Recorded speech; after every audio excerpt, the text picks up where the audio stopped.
from the Mercy One studio. Support for Iowa Catholic Radio and Making It Personal is provided by Sarah Vocations Ministry. Learn more at joinserra.org. Making It Personal with Bishop William Joensen on Iowa Catholic Radio and iowacatholicradio.com. Welcome to Making It Personal with Bishop Joensen. I'm Kelly Mesher-Collins with the Diocese of Des Moines. On today's show, we're visiting with Father Timothy Gallagher, who currently holds the St. Ignatian Chair for Spiritual Formation at St. John Vianney Theological Seminary in Denver. Father Gallagher is a frequent speaker in EWTN and author of 8 books on Ignatian discernment and prayer. Today we'll be visiting with him about 2 of his newer books, The Biblical Way of Praying the Mass and Overcoming Spiritual Discouragement. But before we get to today's interview, let's find out what's on the Bishop's mind. Good morning, Kelly. Good morning. On this first Friday of May. Yes. Things are going unfolding beautifully, and the farmers are out in the fields as Yes, I they are. am able to drive around, and especially now as Bishop Connolly of Lincoln says, the old Chrism Trail. It's confirmation time throughout the diocese, and how different than last year that we could actually be with our people. So parishes both in cities and towns. I was at St. Patrick's in Lenox last Sunday. This weekend, looking forward to be at St. Mary's Elkhart, Sacred Heart and Baird, St. Patrick in Messina, and Christ the King back here in Des Moines on Mother's Day. So Nice. marvelous thing to experience that. And in the middle of the week, next week, I'll be with the good people at St. Patrick's in Council Bluffs. So Pastor Father James Ahenkara doing so much to help animate that parish. And one of the nice things which really kind of coincides well with our Eucharistic initiative to try and, inflame people to want to desire the Eucharist and come back. He is kind of coordinating a holy hour of amazing grace, so allowing us to let our praise loose and the kind of traditional holy hour format, but I think with some unique flavor of music and things that will season that. And so that'll be a monthly event for the good people of St. Patrick's, and I'm sure others would be most welcome there. And so I think we see these pockets of prayer and adoration and spirit popping up to complement those that were already existing in so many ways. So we look forward to experiencing that. Mother's Day coming up, and I know you're close with your mother too, and support her, having lost your father last year, and all the more of that bond between mothers and daughters. My own mother, who actually spent her early years in Des Moines, and was at Holy Trinity, and then St. Augustine's, ended up at Visitation. But her father dying early when she was young, and as she has said to me in recent years, well, I didn't get to witness how mom and dad did this together. And so in some ways in her own marriage, raising us 5 kids, that she had to make things up, So she fooled us. I think you guys turned out okay. She fooled us, I'm the black sheep of the family, but beyond that, So I just, that would be an interesting blog to start, things my mother never told me about mothering. Wouldn't that be an interesting, That would. The collective wisdom? I mean, maybe there's already books or podcasts on this topic, but we're not quite sure what we're doing there. But again, a great season of grace, First Holy Communions, all the Easter sacraments continuing to go forward. We're conscious of our people in Spirit Catholic Radio land and all that they're about. I happen to get my standard notification from my seminary alma mater, the Pontifical College Josephinum, about the death in Grand Island of the much beloved Father Robert Chamberlain there. Now, this is different than our Monsignor Robert Chamberlain in the Des Moines Diocese, but this priest who served so nobly, living to be 91 years and served so many parishes there. So eternal rest grant unto him also, as he is buried this morning at Holy Spirit Catholic Church in North Platte with Bishop Hannafelt as the main celebrant. So, the Paschal mystery continues to unfold for us. And so we know the dying and rising of Christ. We'd love to just simply remain and abide in joy. And I'm looking forward to Father Timothy Gallagher kind of helping us speak about the relationship between praise and joy, but I think even lifting up the crosses that so many still carry. We're praying for the people of India in particular who suffer with the pandemic and who maybe don't have the medical resources they need to tend to their people. And so we're, even though we celebrate, we also are in solidarity with those who suffer in so many ways. All right. Well, we're going to take a quick break, and when we return, we'll welcome Father Timothy Gallagher. We'll be visiting with him about his 2 new books, The Biblical Way of Praying the Mass and Overcoming Spiritual Discouragement. You're listening to Making It Personal with Bishop Joensen on Iowa Catholic Radio and the Spirit Catholic Radio Network. Thank you, Big Red Q Quick Print, for underwriting the sports report. Family owned and operated since 1980, Big Red Q Quick Print is a full-service print shop ready to help you with all your printing needs with speed and accuracy. Forms, manuals, brochures, letterhead, envelopes, business cards, custom invitations, design, and bindery. Big Red Q Quick Print, located across from Merle Hay Mall. Online at bigredq-desmoines.com. Big Red Q Quick Print. We make printing easy. Support for Iowa Catholic Radio and John Lee and Eddie in the Morning provided by Bell Construction. Bell Construction is a roofing company. They specialize in residential re-roofs, like commercial jobs, and have the experience to meet all of your roofing needs with personal service. With Bell Construction, the owner will come to your home or place of business in person to inspect and ensure the quality of work that you deserve. They pride themselves in working with you on a personal basis and making sure you are satisfied. Bell Construction, 515-963-4494. Bell Construction. Welcome back. I'm Kelly Mesher-Collins with the Diocese of Des Moines. You're listening to Making It Personal with Bishop Joensen. We want to welcome Father Timothy Gallagher, who currently holds the St. Ignatian Chair for Spiritual Formation at St. John Vianney Theological Seminary in Denver. Father Gallagher is a frequent speaker on EWTN and author of 8 books on Ignatian discernment and prayer. Today we're going to visit with him about 2 of his newer books, The Biblical Way of Praying the Mass and Overcoming Spiritual Discouragement. Good morning, Father Gallagher. We've not met in person, but I appreciate you taking the time this morning, especially, I imagine, at the seminary schedule and things. I don't know if you had to adjust today for us to be on, or even maybe have somebody pinch hitting any classes you might be teaching this morning. No, very happy to be here. Thank you, Bishop. Yeah, so good. And how is life at St. John Vianney Seminary? You draw from how many dioceses there? A good many. Now, I'm actually, what they did was they created a chair for me there. So I go in to teach things like discernment and prayer as part of the spiritual formation of the men. So I'm not a formal professor there, but have that position as part of their spiritual formation. Okay.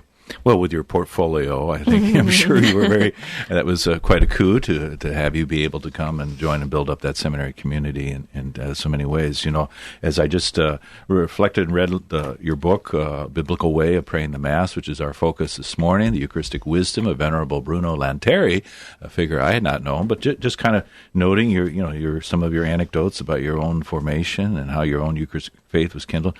But then relatively early on, 12 years ordination, and you were made provincial of your order in the United States. Rather precocious of you. Oh, and I carried all of that with me. It was a steep learning curve for the first several years of that. You know. I'm still in my learning curve as a bishop, ordained less than 2 years. So, very good in that. And you have one kind of poignant anecdote. I don't want to let it slip by when you speak about being able to pray and to be joined by your mother in prayer and things, and your mother's love for Vivaldi's Gloria and all that was part of that. And so, your own tribute to your mother, is she still with us, or is she gone to? No, she's deceased about 10 years now. Yeah, a remarkable witness to the kind of thing that St. Francis de Sales talks about. How a really deep spiritual life, which he calls devotion or holiness, is possible in all vocations. And just through being just the wonderful wife and mother that she was, the daily prayer of the Rosary, daily Mass when she could get there, I watched her develop a very, very rich contemplative life of prayer. It was really very beautiful to see. Mm-hmm. Mm-hmm. Those hidden women and men who are really saving the world by sustaining the channel of spirit and prayer. And so may she be basking in the company of all the saints, singing her own Gloria that she composes now. She doesn't need Vivaldi anymore to do that. But good. So this book, and I'll be quite honest, I was not familiar with your founder, Venerable Bruno Lanteri, but obviously he has deeply influenced your whole spirituality and in particular your kind of biblical way of viewing the Mass. Can you talk a little bit about the inspiration and how you came about composing this book? Well, it's almost 50 years ago now that I entered our community, and in the first years of formation was exposed to this way of praying the Mass, which he chooses, as you've seen, an An appropriate biblical figure for each main part of the Mass invites us to explore the sentiments in the heart of that figure and then live the part of the Mass, with those same sentiments. And it's something that it's always been in my mind over all these years. I actually have that text that is posted on the wall near the altar where I celebrate Mass when I'm at home. And I haven't seen it anywhere else, and that includes all of the great saints that you can think of, Mm-hmm. And the figures we turn to help us pray more richly. And so it just seemed valuable to me to share that because it's simple, it's practical, it's doable, it doesn't add any time to a person's day, and it can transform the way a person prays the Mass. And because it's biblical, it's timeless. So that was the inspiration for writing the book, something that I had found so rich, I wanted to make available to others. Mm-hmm. And that's how I found it. It wasn't that, you're imposing anything. You're really just trying to open for us, and allow the great or vine, if you will, of Jesus to unfold and the branches that extend through all the different parts of the Mass. Also, if there were anyone to perhaps was suggested for me, maybe St. John Eudes and his whole sense of the unfolding and living each of the mysteries of Jesus, that are presented to us in the Scriptures in that way. Intrigued a little bit here, too, and so maybe I'm being self-indulgent, but you also mentioned another figure who was novel to me, St. Leonard of Port Maurice. Could you just tell us just a little bit about him, St. Leonard of Port Maurice? Yeah, he wrote that little jewel on the Eucharist, and he isn't very widely known today. And that book is, you probably haven't heard that mentioned very often, but it is kind of a minor classic that's there in the Church's tradition. And Venerable Bruno knew it deeply and loved it and promoted it. And I remember reading that early on in seminary years, and it's always stayed with me ever since then as another very rich tool for praying the Mass more deeply. And perhaps that could be the hidden treasure, could be a book that if people were to obtain it from their favorite brick and mortar or online bookseller, to have with them during adoration too, just to seed their own prayer and meditation as they do so. So just again, the personality, this is making it personal, so tell a little more about Father Bruno Lanteri, and a northern Italian. He was actually in exile for some time, a Napoleonic exile. Is that correct? It's recent history that, by and large, we don't really know too well. So this is just 200 years ago, and he lived through the saga of the French Revolution. There was just a very thin border between all of this happening in France and his little corner of northwestern Italy. And, of course, all of that a few years later, with all of this persecution of the Church, spilled violently into his little corner of northern Italy under Napoleon. 20 years of occupation, oppression of the Church, seminaries closed, religious expelled. And for 5 of those years, the Holy Father imprisoned. And it was during those 5 years that Venerable Bruno risked his life in defense of the Holy Father and paid the penalty. He was arrested, interrogated, exiled. His priestly ministry was taken from him. He never expected physically to survive this. But providentially, those 3 years of exile became the pivotal turning point in his life. And I wrote his biography several years ago, and my own sense was that those 3 years in which everything was stripped from him were the years in which he moved from being a good priest to a really saintly priest whose cause of canonization was well underway. They were years of deep prayer before the Eucharist, deep penetration into the writings of St. Bonaventure, and the years that followed, the remaining 12 years of his life, were the most fruitful. So there's a powerful example there, I think, of courage in love for the Church and the Holy Father, and how God used the collapse of everything in his life as the pivotal moment to launch what would be his life's real work. Mm-hmm. And a kind of a desert time, if you will, where he truly became a desert father almost, and then his public ministry manifesting the great graces and fruits that were given to him, and 12 years only after that. So how compelling that God can do so much in what we would think for perhaps relatively compressed.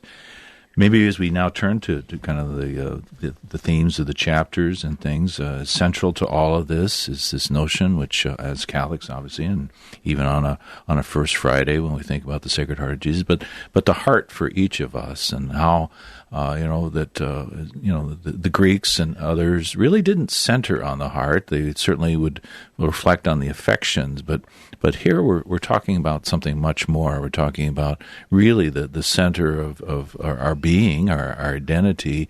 So it's not just the emotions, but our will and all that we're about is kind of encapsulated in that. We know Descartes tried to slice and dice a human being and kind of place the intellect in its own kind of separate compartment, but a much richer anthropology in the heart and how this is to be activated in the Mass and center us. So is there a particular moment of the Mass you'd like to kind of bring forward to us and identifying one of the figures that you mentioned? Sure, yeah, let's just give one example of that. Let me choose the first one, Simeon. So let's just imagine one of us at home preparing, getting things in order to leave. Let's make it a Sunday Mass. It could be a weekday Mass. And preparing, getting things in order, heading out to the car, driving to the church, parking, walking into the church, down the aisle, genuflecting, taking her place. And probably in front of the person, the priest or the deacon or the servers are up there getting things ready, choir is assembling, and so forth.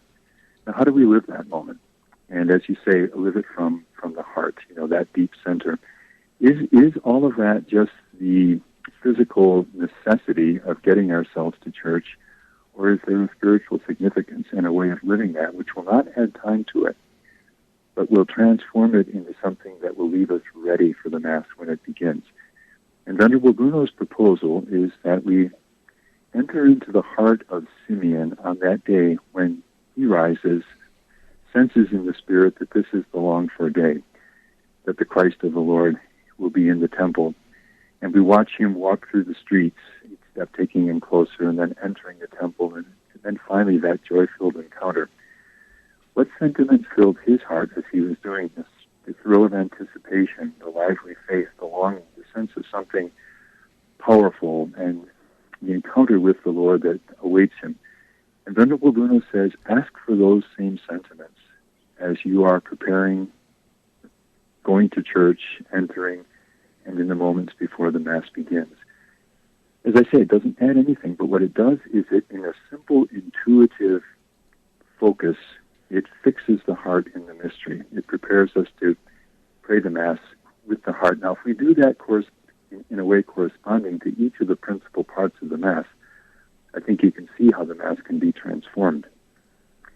So, for example, he will say, when you listen to the readings, the liturgy of the words, ask for the sentiments that fill the hearts of those who sat at Jesus' feet as he spoke on the mountaintop, or pressed to hear his word by the lake shore, or as Luke tells us, hung upon his words as he preached daily in the temple.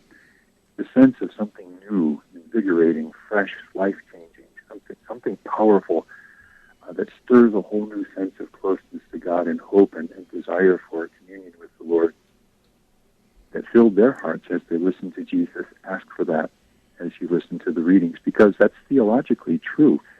The same thing is actually happening when those readings are being read, as the Church tells us, that God is in the midst of his people speaking to them. So we could go on through this, but that's the whole book. But if we live each main part of the Mass from the heart, with the sentiments of these biblical people, it will transform the Mass.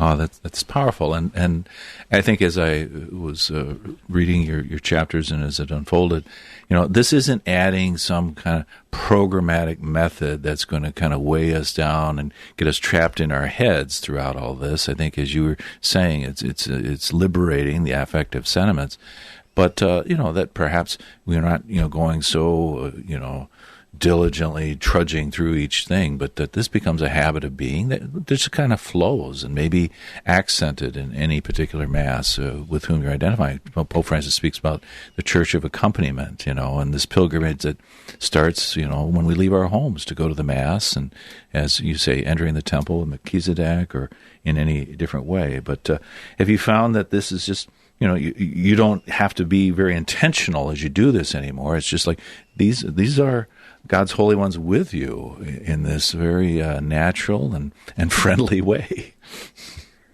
Yes, that's where it leads. I'd say it's like any form of prayer. When you begin, it seems like there are 1,000 things to remember and all the steps and the rest of it. But as we persevere, prayer simplifies and increasingly, the best word is that it simplifies and becomes increasingly affective and relational in communion with the Lord. And I would say, in a way, you could compare, Venerable Bruno gives us 12 biblical figures, for the corresponding parts of the Mass. I find in my own experience what happens is that on a given day, maybe one of those comes to the fore. And I don't really plan it, it's just how it happens over time. And it's in the tapestry of doing this day after day, month after month, year after year, that, as you said so well just now, this becomes kind of habitual for you. So it's kind of like looking at a smorgasbord, with a lot of beautiful dishes there. And maybe today this is the one that you take. But as you do this day after day, it grows and becomes kind of a tapestry. Kind of holy sampling, so we're not, oversaturated in that way. Yeah. And, we were about 45 seconds away from a break. We hope you'll stay with us, and we can continue to reflect on this book and the spirituality it encapsulates. That figure of Melchizedek, to me, is always kind of inscrutable. He appears in the first Eucharistic prayer, but, he just comes out of nowhere, and there he is, and everyone reveres him, and yet he is obviously revering the fathers and presenting his gifts as well. If we have time to talk about him, I'd love to, because that's almost the pivotal moment. If we grasp what's being said there, then we have the deepest understanding of how to pray the Mass. Okay, we'll do that. Kelly. All right, we're going to take a quick break. You're listening to Making It Personal with Bishop Joensen on Iowa Catholic Radio and the Spirit Catholic Radio Network. We will be back after the break with Father Timothy Gallagher. Support for Iowa Catholic Radio and Making It Personal is provided by the Sarah Vocations Ministry, including the St. Sarah Club of Des Moines and the Sarah Club of Council Bluffs. Sarah is an apostolate of the Worldwide Catholic Church dedicated to fostering and supporting priesthood and religious vocations. Sarahs strive to accomplish their mission through prayer, fellowship, and service to the bishop, priests, sisters, and all in religious formation, and in doing so to increase their own holiness. Learn more at joinsarah.org, joinserra.org. Thank you, Sarahs, for your support of Iowa Catholic Radio. Support for Iowa Catholic Radio and John Leonetti in the Morning provided by Bell Construction. Bell Construction is a roofing company. They specialize in residential re-roofs, like commercial jobs, and have the experience to meet all of your roofing needs with personal service. With Bell Construction, the owner will come to your home or place of business in person to inspect and ensure the quality of work that you deserve. They pride themselves in working with you on a personal basis and making sure you are satisfied. Bell Construction, 515-963-4494. Bell Construction.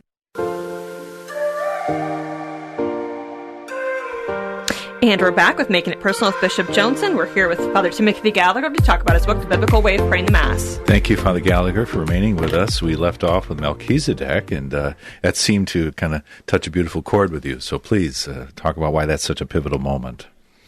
Well, how much time do we have? We have about 3.5 minutes. Okay. And I'm going to start talking faster and faster because there's so much I want to know. I'll try to control myself. Well, very summary form then. Yes, he is this mysterious figure who just appears in the book of Genesis. He meets Abram, as he's called at the time. He is both a king and a priest. Nothing is said about his lineage. He simply appears and he offers gifts of bread and wine. And this figure is not forgotten as the Bible unfolds. In the Psalms, there he is again in Psalm 110. And then this is picked up in the New Testament in Hebrews 7, where Jesus is said to be a priest according to the order of Melchizedek. And essentially, with more time, we could go into the details, but what Venerable Bruno is doing in choosing Melchizedek at this point is asking us to live the moment of the preparation of the gifts or the offertory with the heart of a priest. And this is the deep thing. We're all priests. There are the two orders of priesthood, the ministerial of the priest, ordained priest who is celebrating the Mass, but there is also the priesthood of the faithful given to us all and common to us all in baptism. And what does a priest do? A priest offers sacrifice. And so what Venerable Bruno is saying to us, as the gifts are being prepared on the altar and the sacrifice is being prepared, live your priesthood. offer together with the priest and in union with the sacrifice of Christ of himself to his Father, offer the gift of who you are, of your life, your joys, your sorrows, your struggles, everything that is part of your life. Offer that, exercising your priesthood together with Christ to the Father. Now, if we have lived the Mass that way, it'll completely transform how we live the Mass, because that's the deepest call. In the liturgy of the Word, we are taught, we hear the words of God to us, but in the liturgy of the Eucharist, as we reach the heart of the Mass, if we can live it like Melchizedek with the heart of a priest, as they say, the Mass will become, well, increasingly what it's meant to be in our lives, as the Council says, the source and summit of everything. Mm-hmm. And fueling our desire to offer ourselves, as you refer to the law of the gift, highlighted by St. John Paul II, making a gift of ourselves. Only then do we really discover our heart's desire and giving ourselves, exchange to others, laying ourselves down as our Lord and Master did as well. And certainly mothers do this day in, day out. As we anticipate Mother's Day, you do cite the story from Bishop Fulton Sheen about the mother and the daughter discovers the scars on her hands. How did your hands get so ugly? And the mother relates that she was, as a baby, caught in a house fire, and the mother ran up and drew the child away, and that's how she got the scars. The young girl looks at her and says, "Mother, I love your scars." But we kind of think about being set afire. You talk about an apostolic identity as we go forward, that we will go forth from the altar breathing fire, kind of echoing, I think, Catherine of Siena. If we are who we should be, we will be a flame. We'll be ignited in this way. And so that spirit that we want to carry forth, and how our praise, too, fills us with the love, grace, and joy that is there. And I think our young people, they get this, whether it's at NCYC or on a Kairos weekend. We have this fundamental need to let our praise loose. And if we don't do it toward God, we're going to find other ways that, probably are not as worthy or ultimately satisfying, kind of the ways, the ecstatic moments that we line up for ourselves, too. But how our love for Jesus, who draws us through the fire, but then we're on fire in this apostolic way. Do you think with the pandemic and everything else, this is a possibility for us as a church to be ever more ignited? Well, it can go either of two ways, and that's the opportunity that's offered to us. Either the inability to be physically present at Mass can lead to a distancing, or it can lead to a Eucharistic hunger that calls us not only to return physically to Mass as it becomes possible now, but to want to pray it in a new way. Okay, Father, I'm sorry. We're going to have to look to join you again. I threw you a long, slow pitch there, but a great book, I think, for confirmation people, graduates in high school or college, and for all of us. This has been another edition of Making It Personal with Bishop Joensen. Thank you to our guests and all of the listeners in Iowa, Nebraska, and Wisconsin on Iowa Catholic Radio and the Spirit Catholic Radio Network. You can hear Making It Personal with Bishop William Joensen every week on Iowa Catholic Radio and iowacatholicradio.com. Support for Iowa Catholic Radio and Making It Personal is provided by Sarah Vocations Ministry. Learn more at joinserra.org.